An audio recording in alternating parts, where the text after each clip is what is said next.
And who here thinks coffee and caffeine is bad for you?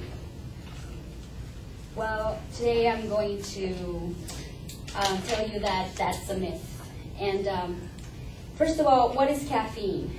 Caffeine is a bitter white alkaloid which is derived from tea and coffee.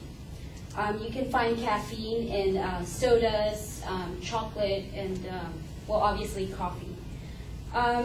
Caffeine, a little bit of background on caffeine, is that it originated in Africa in about 579 AD, and the world's first caffeinated drink was created in the 1800s.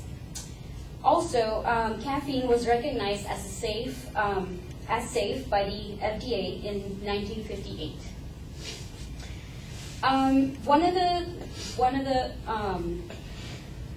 One of my claims is that it improves muscle and exercise performance. Caffeine can help you deliver a burst of energy that allows your muscles to delay stored glycogen. That is what the sugars that releases fuel when you exercise.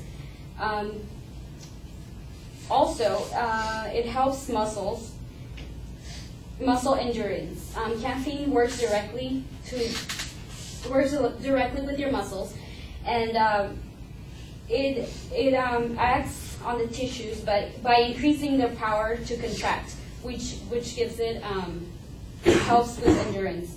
And second, caffeine is good for brain booster and pain relievers. Caffeine stimulates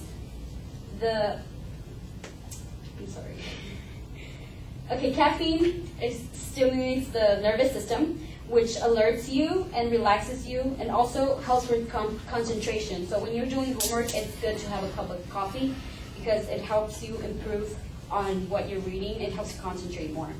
Also, it helps you on your mood. It increases happiness and energy, which helps you be more sociable. A form of coffee is used in pain relievers because it helps relieve pain by 40% when it's used in any medicine that they use it in ibuprofen and stuff like that. And it helps by 40% more, makes it 40% more effective. So if anytime you're feeling a little bit tired, sick or something like that, you can take a caffeine pill instead of just taking drugs, and that's going to help.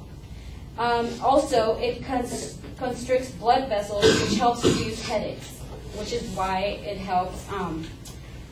Why it helps with medicines. Why they put it in medicines. My third claim is that it acts as an antioxidant. Caffeine helps reduce the risk of type 2 diabetes, which what it does, it improves glucose regulation and tolerance by 35 to 75%, and lowers risk when drinking when you drink more, 1 to 5 cups of coffee a day, it lowers your risk of getting type 2 diabetes. Also, it reduces the risk of cancer because it induces detoxifying enzymes. Other diseases that you reduce risk of are liver disease, which is cirrhosis, and also Parkinson's disease. And just 1 cup a day can reduce the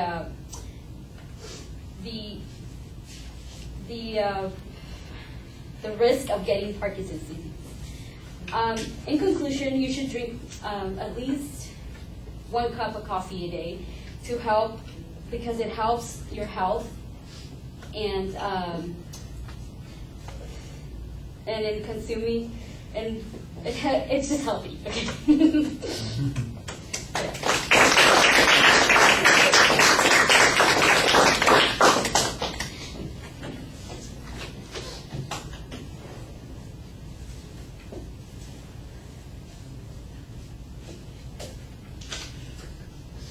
Jason, what did the time, what was that? Is that about 5 minutes?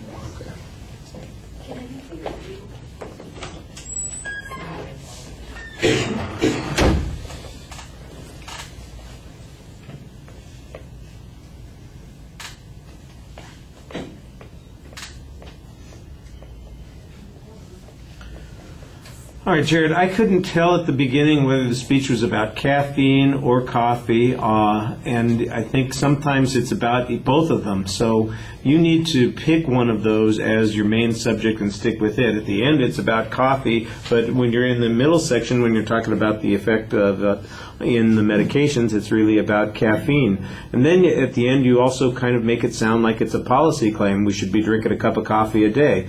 That's a policy claim, not necessarily a claim of fact.